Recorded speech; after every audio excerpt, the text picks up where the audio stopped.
আসসালামু আলাইকুম রহমতুল্লাহি ওয়া বারাকাতুহু। সম্মানিত দিনী ভাইরা আমার, আমি আপনাদের সম্মুখে এক গুরুত্বপূর্ণ বিষয় নিয়ে আলোচনা করব। তা হলো চুল কাটার ব্যাপারে।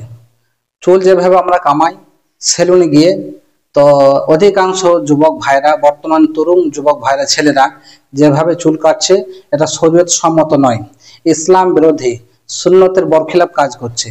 রাসূল সাল্লাল্লাহু আলাইহি সাল্লাম কিভাবে তিনি চুল কেটেছেন, সাহাবারা কিভাবে চুল মুন্ডন করতেন, কামাতেন, সেটা আমাদের লক্ষ্য রাখতে হবে। সহিহ মুসলিমের হাদিস নম্বর 2120 নম্বর হাদিস, ইবনে ওমর রাদিয়াল্লাহু তিনি বলেন যে ক্বালা রাসূলুল্লাহ সাল্লাল্লাহু আলাইহি ওয়াসাল্লাম নাহা আনিল কাযাই, নবী সাল্লাল্লাহু আলাইহি ওয়াসাল্লাম কাজা চুল কাটতে নিষেধ করেছেন। বিরত থাকুন।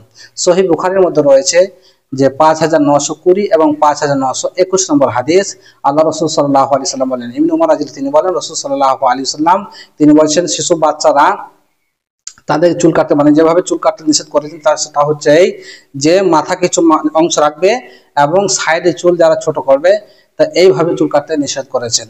তাই আমরা প্রত্যেককেই খেয়াল রাখতে হবে যেন আমার চুলটা যেন ইহুদি খ্রিস্টানদের মতো না হয় এবং শরীয়তের বিরোধী কাজ না হয়।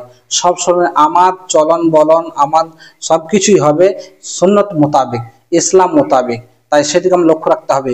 প্রত্যেক গার্জেনকে বলবো যে বর্তমান সময়ে আপনার সন্তানরা যেভাবে চুল কামাচ্ছে, সেলুন গিয়ে চুল কাটছে, একদম শরীয়ত বর্হিত কাজ, চরম অন্যায়।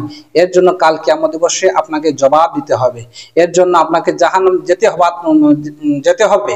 কারণ নিজের সন্তান যেভাবে অন্যায়টা করলো, আপনি তার প্রতিবাদ করলেন না।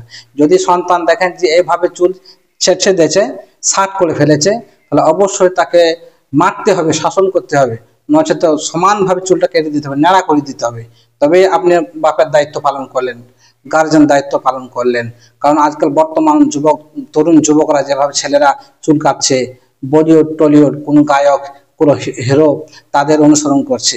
অথচ রাসূল সাল্লাল্লাহু আলাইহি সাল্লাম কি বলছেন, আবু দাউদ হাদিস নম্বর 4031, যে ইবনে ওমর রাদিয়াল্লাহু তিনি বলেন, মান তাশাব্বাহা বিকাউমিন ফাহুয়া মিনহুম, যেই ব্যক্তি যাদের অনুসরণ করবে তাদের দলভুক্ত হবে, কিয়ামত দিবসে তাদের সাথে হাসর নাসর হবে।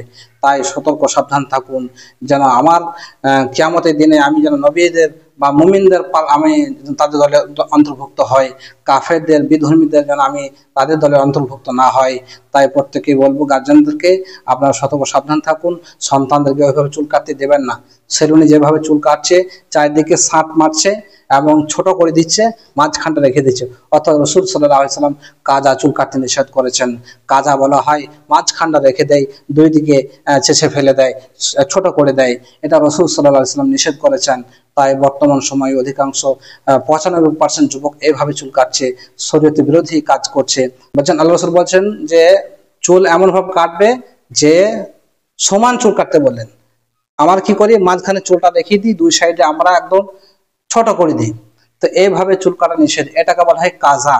সহিহ মুসলিমের হাদিস 2120 নম্বর হাদিস, এবং সহিহ বুখারীতে রয়েছে 5920 এবং 5921। এখানেও ইবনে ওমর রাদিয়াল্লাহু তিনি বলেন, রাসূল সাল্লাল্লাহু আলাইহি ওয়াসাল্লাম তিনি কাজা চুল কাটতে নিষেধ করেছেন। কাজা চুল কাটা কি? আল্লাহ রাসূল সাল্লাল্লাহু আলাইহি ওয়াসাল্লাম বলছেন যে মাঝখানটা রেখে দেবে এবং দুই সাইডে চেঁচে দেয়, এটাকে বলা হয় কাজা। আর এটা হচ্ছে ইহুদি খ্রিস্টানদের কৃষ্টি কালচার, তাদের অনুসরণ, তারা এভাবে চুল কাটে। তাই আমার প্রত্যেক যুবক ভাইদেরকে বলবো, আমরা এমনভাবে চুল কাটবো যেটা রাসূলের তরিকায় হয়, সাহাবাদের তাদের পদ্ধতি হয়। কিন্তু বর্তমান সময়ে আমরা কাদের দিকে আমরা ফলো করছি, হয় ক্রিকেটার, না হয় কোনো গায়কের বা কোনো ফুটবলার, কোনো বলিউড টলিউড বা কোনো আরো অন্য কারো আমরা তারা অনুসরণ করছি।